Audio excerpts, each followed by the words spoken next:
Assalamualaikum warahmatullahi wabarakatuh.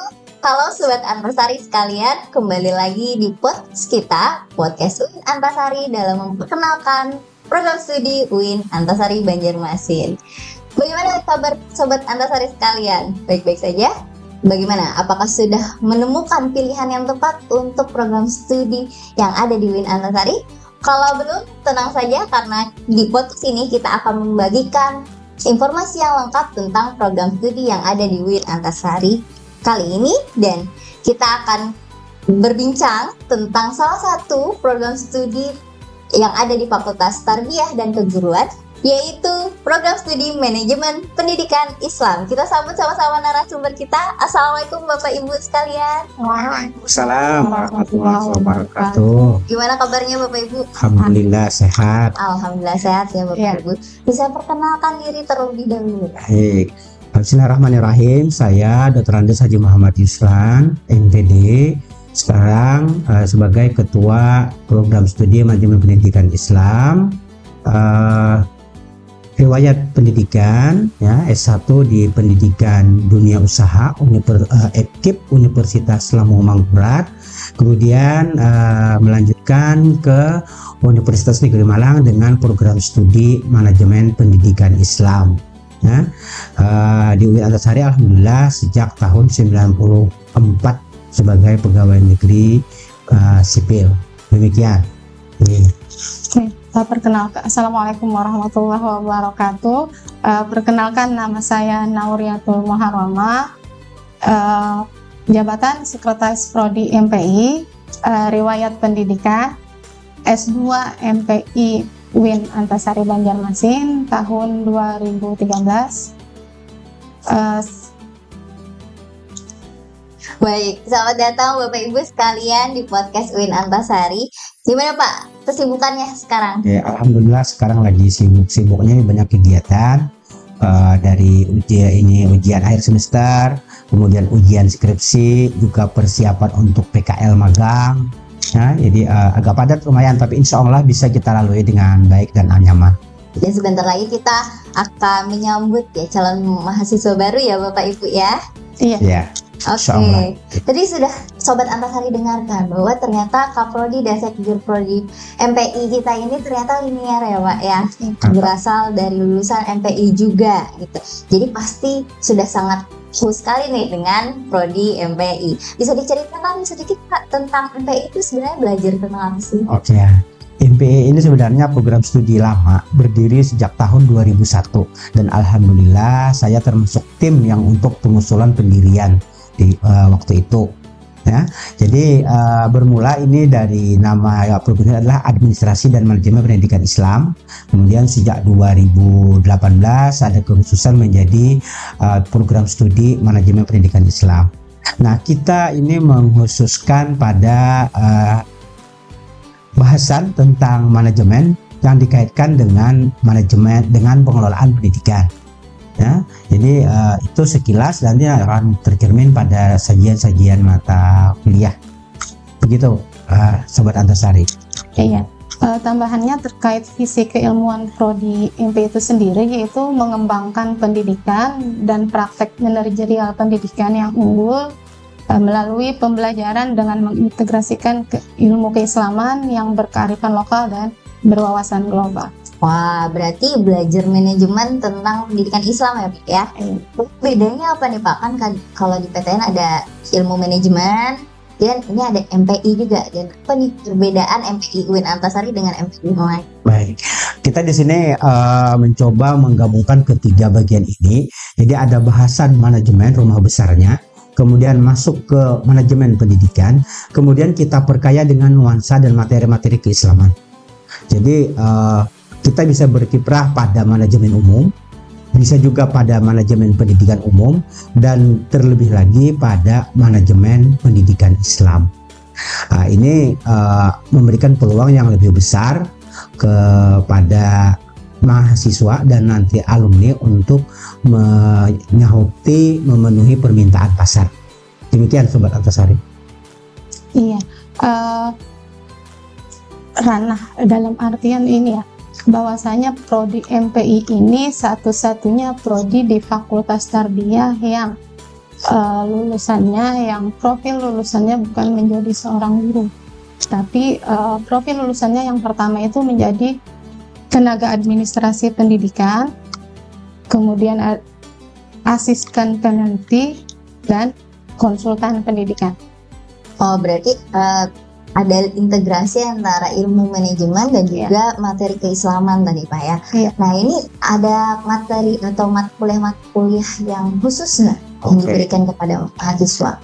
Ya, jadi mata kuliah khususnya kan kita lihat dari manajemennya dulu. Jadi kita ada mempelajari tentang dasar-dasar manajemen, kemudian manajemen sumber daya manusia, dan manajemen hubungan sekolah, manajemen humas, kemudian manajemen keuangan. Jadi itu kan terkait dengan pengelolaan pada manajemen. Kemudian pada pendidikan kita kaitkan nanti misalnya humas hubungan sekolah dengan masyarakat. Kemudian juga untuk materi berbasis edukasi keislamannya, ya, selain komponen UIN Antasari seperti fikih, studi Quran hadis, kita ada mengkhususkan pada materi misalnya Quran dan tafsir dan hadis manajemen. Kemudian kepemimpinan Islam, ya.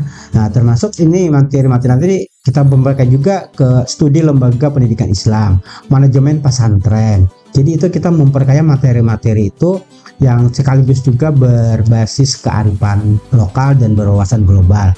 Untuk berwawasan global kita menambahkan mata kuliah, ya, bahasa Inggris, manajemen pendidikan, juga komputer aplikasi manajemen pendidikan, dan sistem informasi teknologi yang lainnya untuk membekali mahasiswa penggunaan alat-alat, karena sekarang lebih banyak dengan aplikasi digital. Tentu nanti pelaksanaan tugas mereka sebagai pelaksana administrasi pendidikan. Jadi pelaksana administrasi kita mengartikan bukan hanya sebagai staf, tetapi nanti bisa sebagai manajer, pengelola, direktur, ya. Jadi bukan hanya asosiasi kita ini bukan hanya untuk PNS saja, mereka nanti akan bisa mengelola pesantren sendiri, lembaga pendidikan sendiri, dan nanti kita menyiapkan juga salah satu mata kuliah adalah edupreneurship. Jadi untuk mempermudah mereka dalam menghadapi tuntutan pasar. Demikian Sobat Antasari. Iya, Prodi MPI UIN Antasari ini juga tergabung di kumpulan Prodi MPI Indonesia. Tentunya harapannya dari di sana misalnya ada informasi-informasi baru terkait bagaimana alumni kita di lapangan, permasalahan alumni di lapangan nanti kami konsultasikan ke sana. Contohnya alhamdulillah tahun ini, tahun 2024 kemarin, alumni MPI yang yudisium bulan Juli diterima CPNS-nya di bulan Desember 2024 itu dengan formasi analis kebijakan yang sekarang ditempatkan di Jakarta, dan juga sebagai pengembang teknologi pembelajaran. Alhamdulillah yang masuk 3 orang alumni angkatan 2020 di wilayah Kalsel dan 2 orang di wilayah Kalimantan Timur. Wah, berarti luas ya Pak? Jadi tidak hanya di instansi pemerintah, jadi alumni kami ini juga diterima berkiprah di lembaga-lembaga, misalnya di sekolah unggulan, sekolah terpadu, ya. Kemudian juga di beberapa perusahaan.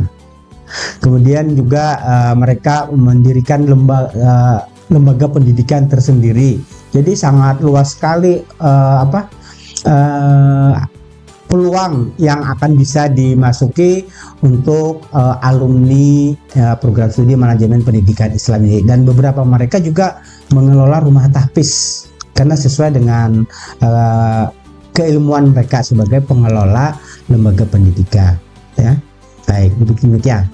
Oh, ini berarti mematahkan stigma orang ya Pak, karena katanya kalau lulusan dari MPI ini kan jadi kepala sekolah ya Pak ya, jadi guru. Nah sekarang udah ada edupreneur ya kan Pak ya, sudah bisa bekerja di dinas pemerintah ataupun perusahaan. Berarti ini profil lulusannya tuh melebar, meluas ya Pak? Iya. Jadi profil lulusan ini kita mengikuti dari asosiasi perkumpulan program studi manajemen pendidikan se-Indonesia. Jadi itu sudah kita sepakati. Jadi selama ini kami ingin membetulkan bahwa memberikan informasi bahwa MPI ini bukan menjadi guru, tetapi ini adalah pengelola dari guru. Jadi ibarat sebuah yayasan, mereka direkturnya, mereka manajernya. Ya, jadi kita ingin lebih hebat dari guru. Kalaupun nanti insya Allah mereka bisa jadi guru, insya Allah tahun depan FTK akan membuka profesi guru prajabatan, kita akan masukkan ke sana sehingga mereka bisa menjadi guru, tetapi insya Allah kita khususkan pada guru manajemen. Jadi akan mengisi formasi insya Allah di SMK. Jadi misalnya manajemen pemasaran, apalagi sedang tren sekarang sekolah Islam, jadi SMK Islam, SMK terpadu. Nah, jadi untuk jadi guru insya Allah bisa, tapi harus ada tambahan mengikuti PPI prajabatan. Ya, demikian. Sekarang pengajar itu kan harus paham betul dengan administrasi ya Pak ya. Jadi ini adalah pengelola gurunya nih.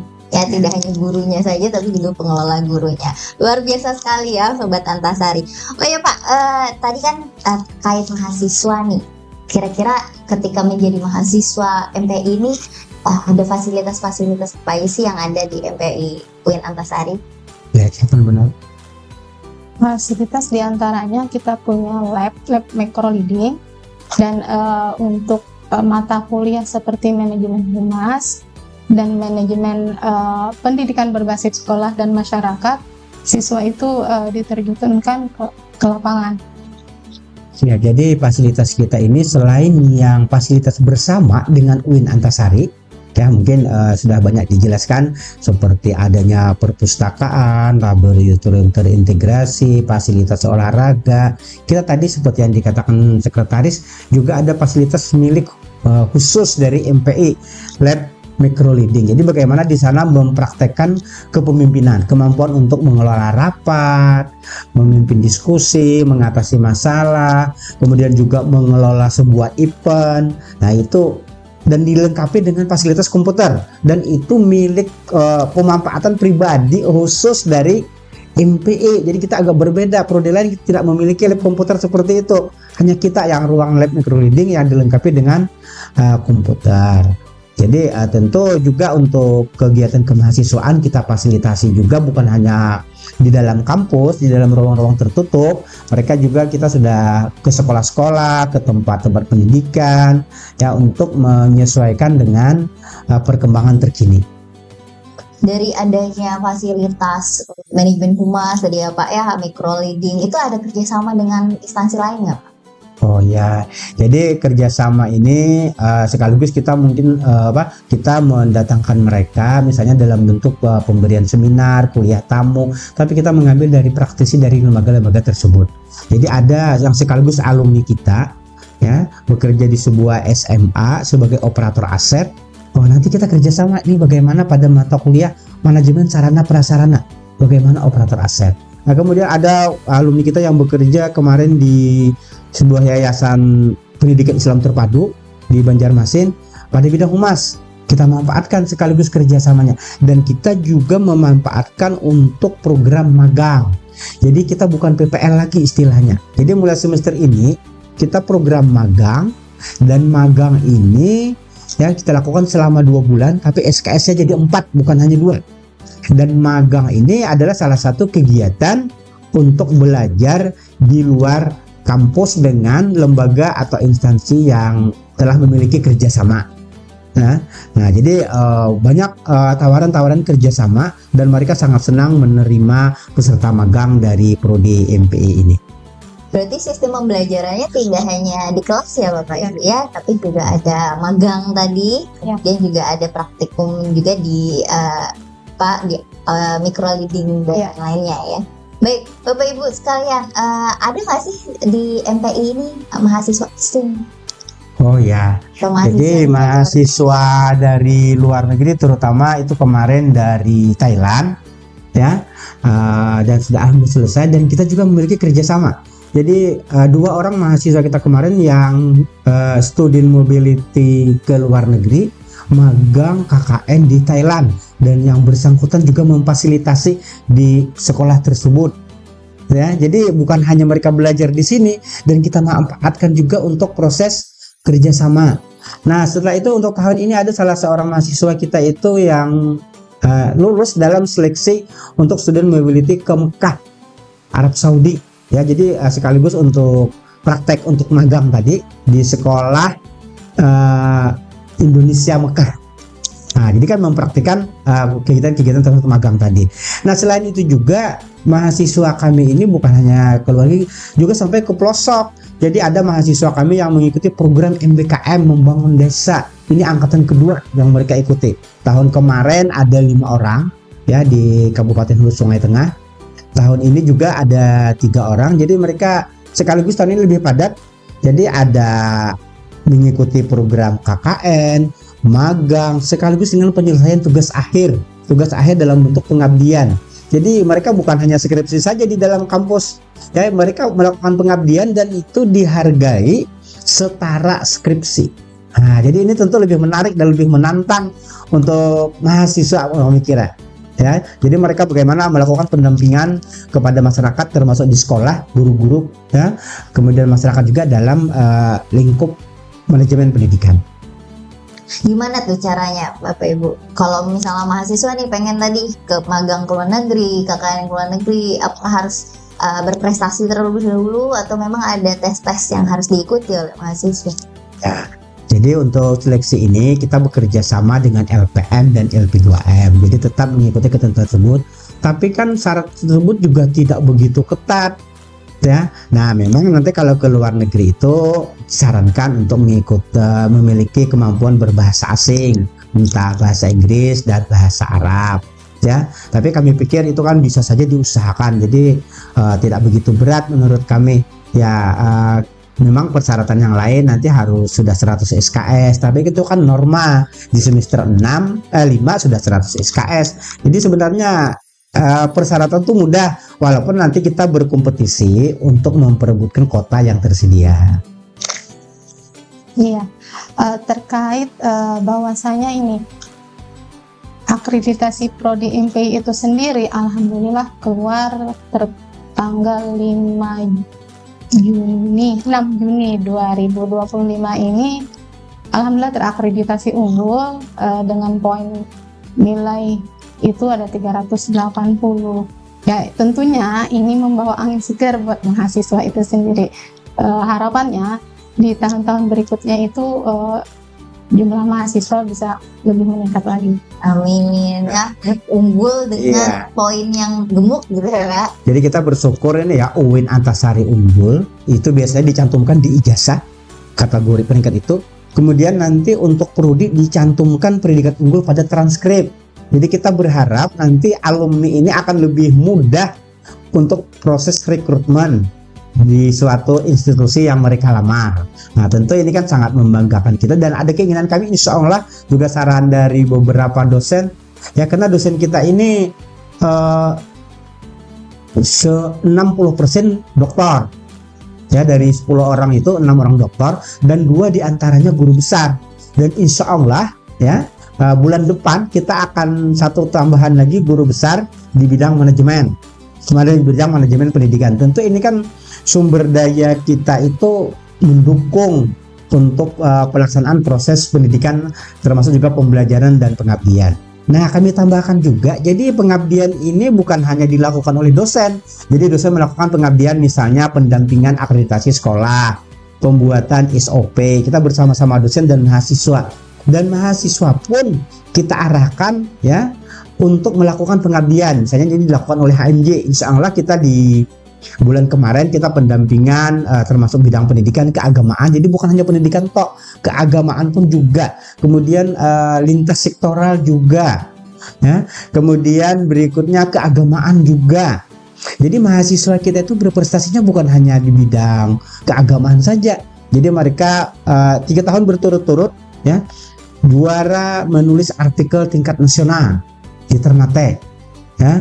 Nah, kemudian juga mengikuti BUAP ya, event regional di Kalimantan, dan alhamdulillah mahasiswa kita bisa bersaing pada kegiatan-kegiatan tersebut dan memperoleh prestasi, sehingga ada beberapa dari mahasiswa kami dengan prestasi itu memperoleh beasiswa.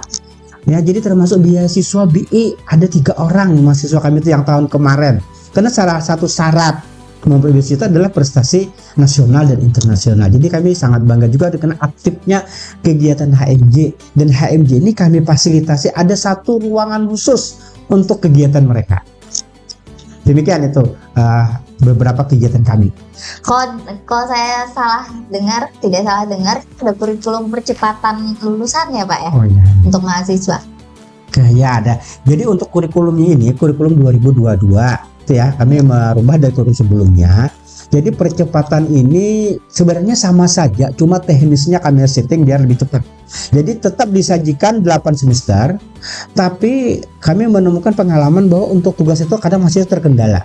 Oleh karena itu salah satunya ya, kami menambahkan mata kuliah metode penelitian yang semula hanya metode penelitian, sekarang kami pilih metode penelitian kualitatif, metode penelitian kuantitatif. Nah, itu ada di semester 5. Tugas akhir mereka itu minimal menyelesaikan proposal skripsi. Nah, setelah selesai 2 proposal, di semester 6 ada mata kuliah seminar. Jadi membenahi proposal yang dibuat ya, dan di pertemuan ke-9 mereka menseminarkan secara mensimulasikan untuk nanti diajukan ke prodi.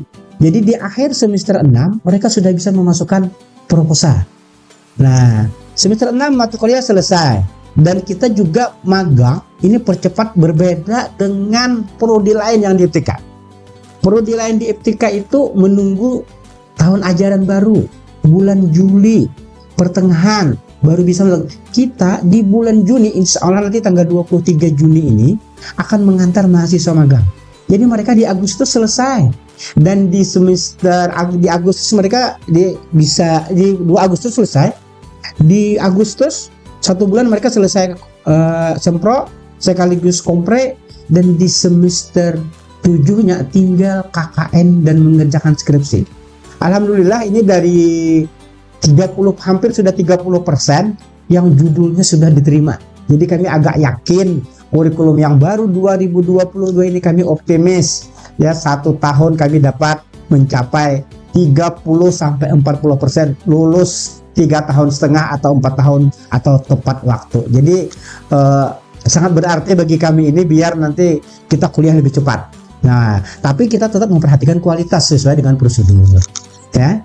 Biasa sekali Sobat Antasari ya, banyak sekali informasi yang kita dapatkan dari Kaprodi dan juga Sekprodi MPI, dan sudah jangan diragukan lagi karena tadi SDM-nya sudah unggul, kemudian mahasiswanya juga unggul, dan tentunya prodinya sudah akreditasi unggul. Baik Bapak Ibu, sebelum kita tutup bisa sampaikan satu pesan ataupun harapan untuk Sobat Antasari. Baik ya, kepada Sobat Antasari apalagi yang berminat untuk melanjutkan ke perguruan tinggi ya, akan lebih baik jika memilih program studi manajemen pendidikan Islam. Selain kami mempelajari teori-teori manajemen secara umum, kemudian dikaitkan dengan pengelolaan pendidikan, dan kami integrasikan dengan muatan-muatan dan ajaran keislaman. Tentunya kita ingin mencapai visi UIN Antasari unggul dan berakhlak. Nah, jadi jangan ragu, kami siap menerima dan memfasilitasi Anda untuk menjadi calon pengelola lembaga pendidikan, asisten peneliti pendidikan, konsultan lembaga pendidikan, dan itu satu-satunya yang ada di Kalimantan Selatan pada perguruan tinggi negeri, yakni di UIN Antasari. Baik, terima kasih Bapak Ibu sekalian atas waktunya, atas kehadirannya dan juga informasinya. Sudah didengar ya Sobat Antasari bahwa Prodi MP ini sangat penting dan sangat dibutuhkan untuk dunia pendidikan, dan juga tentunya manajemen sendiri sangat dibutuhkan untuk kita di kehidupan sehari. Sebelum kita tutup, saya tidak akan lupa untuk memasukkan yaitu Al-Quran terjemahan bahasa Banjar, merchandise lainnya seperti mug dan juga peci UIN Antasari yang Sobat Antasari sekalian bisa dapatkan di pusat bisnis di layanan padu kampus 1 lantai 1 UIN Antasari Banjarmasin. Cepat dapatkan dan beli karena ini eksklusif dari UIN Antasari Banjarmasin. Baik Bapak Ibu sekalian, terima kasih atas kehadirannya. Dan juga terima kasih kepada Sobat Antasari yang sudah menonton podcast pada episode kali ini. Semoga Sobat Antasari tidak ragu lagi untuk memilih program studi Manajemen Pendidikan Islam yang ada di UIN Antasari Banjarmasin pastinya. Kita akhiri. Wassalamualaikum warahmatullahi wabarakatuh. Waalaikumsalam warahmatullahi wabarakatuh.